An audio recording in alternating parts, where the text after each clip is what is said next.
us for reading Survival Adventure. Wolf took a tent around to Chip's house. He and Chip were going to sleep in it.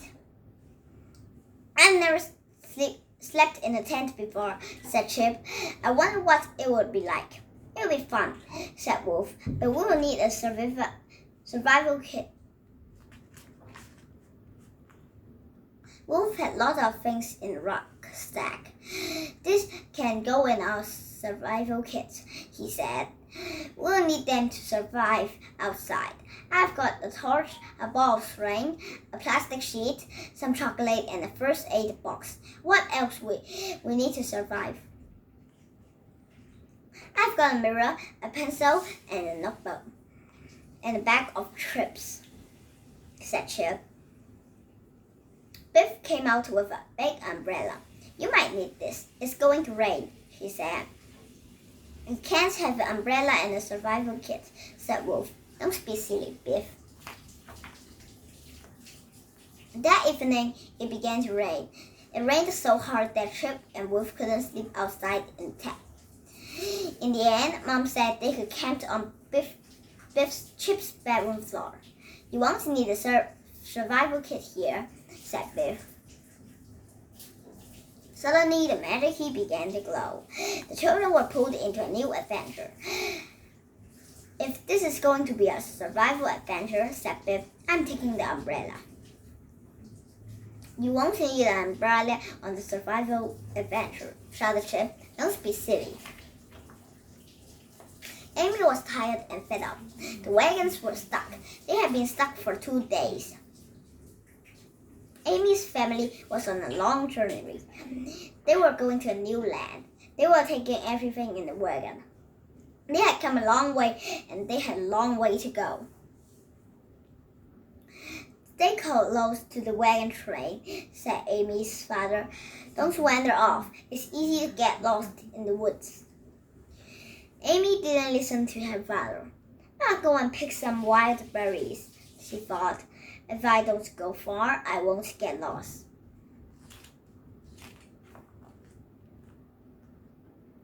Amy found lots of blueberries in the wood, but she didn't stay close to the wagon train. She just went on and on. "I must get back," she thought at last, but she couldn't find her way. All the trees looked the same. "Oh no, I'm lost," she thought. Amy was frightened. She didn't know which way to go. Suddenly, something closed on her foot. It was a trap, and she couldn't get it off. "Help! Help!" shouted Amy. "Help me, somebody!" But Amy was a long way from the wagon train, and nobody could hear her. Little Fox was tired and fed up. He had been in the wood all day looking for honey, but he hadn't found any. Every time he found a tree with bees' nets, the honey was gone. Now he was lost. Little Fox knew why there was no honey. There was a brown bear in the woods. The bear had taken all the honey. Little Fox was frightened. He was a long way from the village, and the bear was not far away. "I must be careful," thought Little Fox. Little Fox heard Amy shout. "Someone is in trouble," he thought. He ran through the trees as fast as he could. He found Amy caught in the trap. Little Fox tried to open the trap, but he wasn't strong enough. The bear was a long way away, but he heard Amy shouting too. He stood on his hind leg and sniffed the air. The bear could smell Amy and Little Fox. He was a bad-tempered bear. He didn't like people in this part of the wood. The Manatee took Biff, Chip, and Wolf to the woods where Little Fox was helping Amy. Little Fox and Amy were amazed. They had never seen children like this before.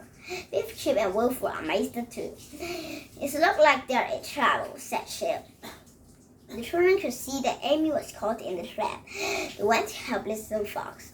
Together, they pulled open the jaws of the trap. "Oh," said Chip, "what a horrid thing."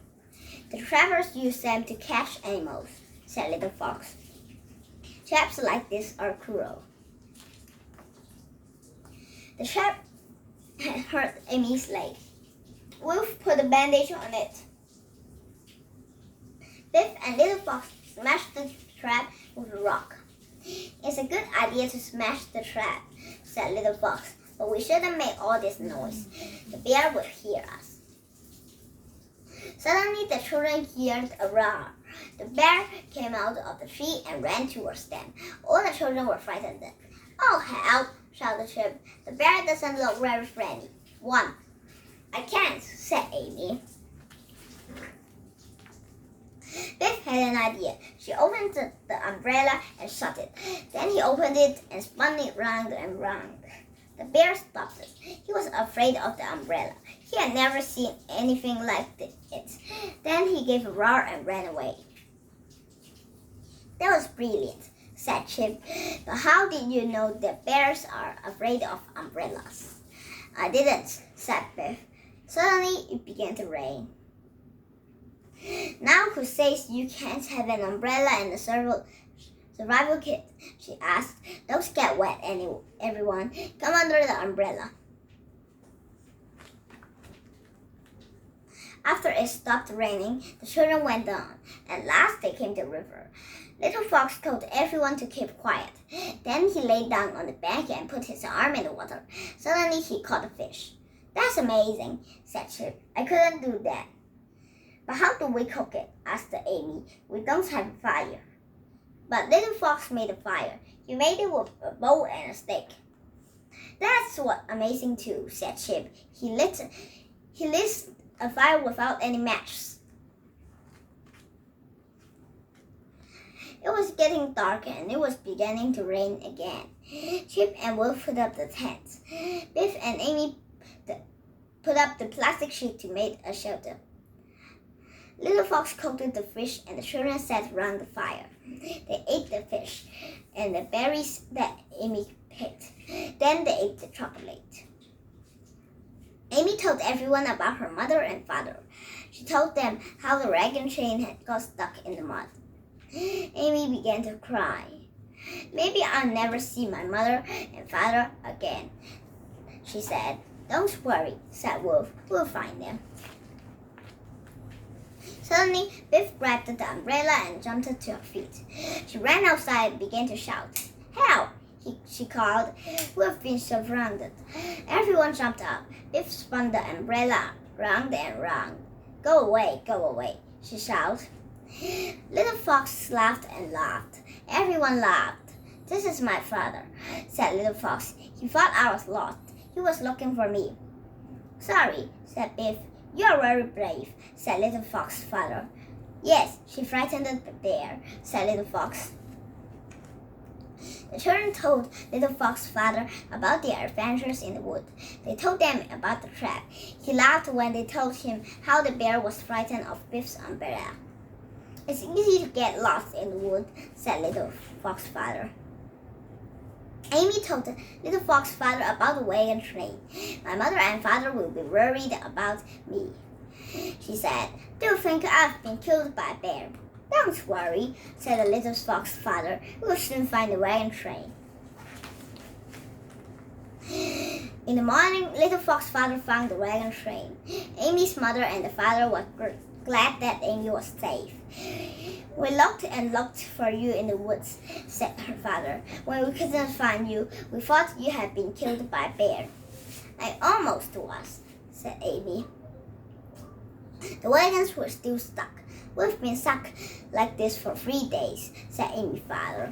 Little Fox looked at his father's. Can't we help? He said. Can't we all help put them out? Little Fox's father laughed. He spoke to his men. Soon they pulled the wagons out of the mud. At last, the wagon train was able to go on. The children watched them for a long time. I wouldn't like to be on that wagon train, said Biff. It would be a hard journey. There are no shops to buy food, and there isn't a doctor if they are ill. The magic key began to glow. It was time for the adventure to end. Biff gave Little Fox the umbrella. You can use it to frighten away the bears, she laughed. Biff looked at Wolf and Chip. Umbrellas are useful in a survival kit after all, she said. The children liked the survival adventure. The next day, they put the tent up. Biff wanted to make Boof and Chip laugh. "Look what's outside," she said, "and I haven't got my umbrella now." "Oh no," laughed Chip. "What shall we do? We can't survive without Biff's umbrella."